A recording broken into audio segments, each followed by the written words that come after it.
ಗಂಡನ ಮನೆಯಲ್ಲಿ ಜಗಳ ಆಗ್ತಾ ಇತ್ತು. ಬೇಸತ್ತು ತವರಿಗೆ ಹೆಂಡತಿ ಬಂದು ಸೇರಿದ್ಲು. ರೊಚ್ಚಿಗೆದ್ದು ಹೆಂಡತಿ ತವರಿಗೆ ಬೆಂಕಿ ಹಚ್ಚಿದ್ದಾನೆ ಭೂಪ. ಪತ್ನಿ ಹಾಗೂ ಆಕೆಯ ಕುಟುಂಬಸ್ಥರಿಗೆ ಪೆಟ್ರೋಲ್ ಸುರಿದು ಬೆಂಕಿ ಹಚ್ಚಿದ್ದಾನೆ. ನನ್ನ ಹೆಂಡತಿನ ಹೆಂಗ ಮನೆ ಕರ್ಕೊಂಡು ಹೋದ್ರಿ ಅಂತ ಬೆಂಕಿ ಇಟ್ಟಿದ್ದಾನಂತೆ ಪಾಪಿ. ಮನೆಯಲ್ಲಿದ್ದ 6 ಜನರ ಮೇಲೆ ಪೆಟ್ರೋಲ್ ಸುರಿದು ಸಾಯಿಸೋಕ್ ಪ್ರಯತ್ನ ಪಟ್ಟಿದ್ದಾನೆ. ಅಥಣಿ ತಾಲೂಕಿನ ತಲಸಂಗ ಗ್ರಾಮದಲ್ಲಿ ನಡೆದಿರುವ ಘಟನೆ. ಬೆಳಗಾವಿ ಜಿಲ್ಲೆಯ ಅಥಣಿ ತಾಲೂಕಿನ ತಲಸಂಗ ಗ್ರಾಮದಲ್ಲಿ ಡಿಸೆಂಬರ್ 10ನೇ ತಾರೀಕು ನಡೆದಿರುವಂತಹ ಘಟನೆ ತಡವಾಗಿ ಬೆಳಕಿಗೆ ಬರ್ತಾ ಇದೆ.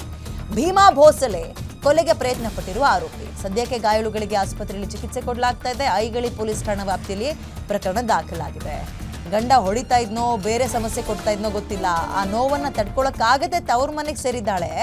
ತವ್ರ ಮನೆಯವ್ರನ್ನೂ ಬಿಟ್ಟಿಲ್ಲ. ಗಂಡನ ಮನೆಯಲ್ಲಿ ಇನ್ಯಾವ ವಿಪರೀತ ಸಮಸ್ಯೆನ ಆಕೆ ಅನುಭವಿಸಿರ್ಬೋದು. ತವ್ರ ಮನೆಗೆ ಬಂದು ತವ್ರ ಮನೆಯವ್ರನ್ನೂ ಕೊಲ್ಲೋಕೆ ಪ್ರಯತ್ನ ಪಟ್ಟಿದ್ದಾನೆ ಅಂದ್ರೆ ಈ ಪಾಪಿ ಎಲ್ಲರ ಮೇಲೂ ಪೆಟ್ರೋಲನ್ನ ಸುರಿದು ಬೆಂಕಿ ಹಚ್ಚೋಕೆ ಪ್ರಯತ್ನ ಪಟ್ಟಿದ್ದಾನಂತೆ.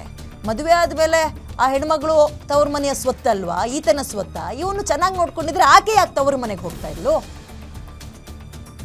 ಅದಕ್ಕೆ ಹೆಣ್ಮಕ್ಳು ಓದಬೇಕು, ತಮ್ಮ ಕಾಲ ಮೇಲೆ ತಾವು ನಿಂತ್ಕೊಳ್ಬೇಕು ಅನ್ನೋದು ಇದೇ ವಿಚಾರಕ್ಕೆ ಈಗ ಅವರೆಲ್ಲರೂ ಕೂಡ ಆಸ್ಪತ್ರೆಗೆ ದಾಖಲಾಗಿದ್ದಾರೆ. ನನ್ನ ಹೆಂಡತಿನ ಹೆಂಗ್ ಮನೆ ಕರ್ಕೊಂಡು ಹೋದ್ರಿ ಅಂತ. ಕೊಡಬಾರ್ದು ಕಾಟ ಕೊಟ್ರೆ ಅವಳು ಹೆಂಗಿರ್ತಾಳೆ? ಜೀವ ಹೋದ್ರು ಅಲ್ಲೇ ಇರ್ಬೇಕು, ಗಂಡನ ಮನೆಯಲ್ಲೇ ಇರಬೇಕು ಅಂತನಾ? ಅವನಿನ ತವ್ರ ಮನೆಗೆ ಹೋಗಿ ಅಥವಾ ಹೆಂಡತಿ ಮನೆಗೆ ಹೋಗಿ ಈ ಪರಿಯಾಗಿ ತನ್ನ ಕ್ರೂರ ಮುಖವನ್ನ ತೋರಿಸಿರೋನು ಇವನು. ಇನ್ನು ಹೆಂಡತಿ ಮನೆಯಲ್ಲಿದ್ದಾಗ ಇನ್ಯಾವ ರೀತಿ ನಡೆಸ್ಕೊಂಡಿರ್ಬೇಡ ಆಕೆನ. ಡಿಸೆಂಬರ್ 10ನೇ ತಾರೀಕು ಆಗಿರೋ ಘಟನೆ ಅಂದ್ರೆ ಒಂದು 4 ದಿನದ ಹಿಂದೆ ನಡೆದಿರೋ ಘಟನೆ ನೋಡಿ. ಈತನೇ ಕ್ರೂರಿ. ಹೆಂಡತಿ ಜೊತೆಗೆ ಹೆಂಡತಿ ಮನೆಯವ್ರಿಗೂ ಪೆಟ್ರೋಲ್ ಹಾಕಿದ್ದಾನೆ. ಊರವ್ರು ಯಾರೂ ಇರ್ಲಿಲ್ವಾ 2 ಬಾರ್ಸ್ ಕಳ್ಸಕ್ಕೆ?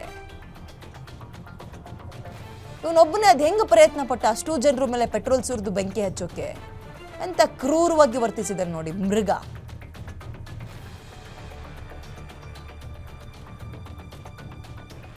ಒಟ್ಟು 6 ಜನರ ಮೇಲೆ, ಹೆಂಡತಿ ಸೇರಿದಂತೆ ಹೆಂಡತಿ ತಂದೆ ತಾಯಿ ಮತ್ತು ಅವರ ಅಣ್ಣನೋ ತಮ್ಮಂದ್ರು ಯಾರು ಇರ್ತಾರೆ ಅಂತ ಕಾಣುತ್ತೆ. ಅವರೆಲ್ಲರೂ ಮೇಲೂ ಮದುವೆ ಆಗಿದೆ, ಮಕ್ಕಳಿದಾರೋ ಗೊತ್ತಿಲ್ಲ. ಮಕ್ಕಳು ಈತನ ಮನೇಲಿದ್ರು ಅಥವಾ ಮಕ್ಕಳನ್ನು ಕರ್ಕೊಂಡು ಆಕೆ ಹೋಗಿದ್ಲು. ಮಕ್ಕಳು ಮೇಲೂ ಪೆಟ್ರೋಲ್ ಸುರಿದಿದ್ದಾನ.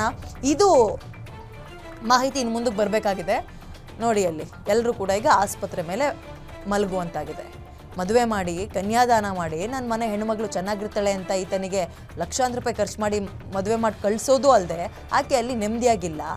ಕರ್ಕೊಂಡು ಬಂದಿದ್ದಾರೆ ಅಥವಾ ಆಕೆಯ ಮನೆಗೆ ಬಂದಿದ್ದಾಳೆ. ಯಾರ ಮನೆಗೋಲ್ಲ, ಅವಳ ಮನೆಗೆ ಅವಳು ಹೋಗಿದ್ದಾಳೆ, ಅವ್ರ ಅಪ್ಪನ ಮನೆಗೆ ಅವಳು ಹೋಗಿದ್ದಾಳೆ. ಅದನ್ನು ಸಹಿಸಕ್ಕಾಗಲ್ವಂತೆ. ಇವನ ಹತ್ರ ಪೆಟ್ರೋಲ್ ತಗೊಂಡು ಸುರಿತಾನಂತೆ. ಅದು ಯಾರಿಗೆ? ಹೆಂಡತಿ ಜೊತೆಗೆ ಹೆಂಡತಿ ತಂದೆ ತಾಯಿ ಅವರ ಅಣ್ಣ ತಮ್ಮ 6 ಜನರ ಮೇಲೆ ಪ್ರಯತ್ನ ಪಟ್ಟಿದ್ದಾನೆ. ಮೃಗೀಯ ವರ್ತನೆ ತೋರಿಸಿದ್ದಾರೆ. ಇನ್ಯಾವ ನಂಬಿಕೆ ಮೇಲೆ ನಿನ್ನ ಹೆಂಡತಿ ನಿನ್ನ ಹತ್ರ ಬರಬೇಕು ಅಂತ ಕೇಳ್ತಾರೆ ಊರಿನವರು, ಕೇಳ್ತಾರೆ. ಕುಟುಂಬಸ್ಥರು ಅಥವಾ ಕೇಳುವಂಥವ್ರು ಹೇಳುವಂಥವ್ರು ಇದ್ದಾಗಲೇ ಇವನ ವರ್ತನೆ ಹೀಗೆ ಅಂದಾಗ ಪಾಪ ಹೆಣ್ಣುಮಗಳು ಮನೇಲಿ ಒಬ್ಳೇ ಇದ್ದಾಗ ಅವಳ ಪರಿಸ್ಥಿತಿ ಏನಾಗಿರ್ಬೇಡ. ಭೀಮಾ ಭೋಸಲೆ ಅಂತ ಈತನ ಹೆಸರು. ಹಲ್ಲೆಗೊಳಗಾದವರು ಅಲ್ಲಿ ನೋಡಿ, ಅಲ್ಲಿ ಎಲ್ಲರೂ ಆಸ್ಪತ್ರೆ ಪಾಲಾಗಿದ್ದಾರೆ.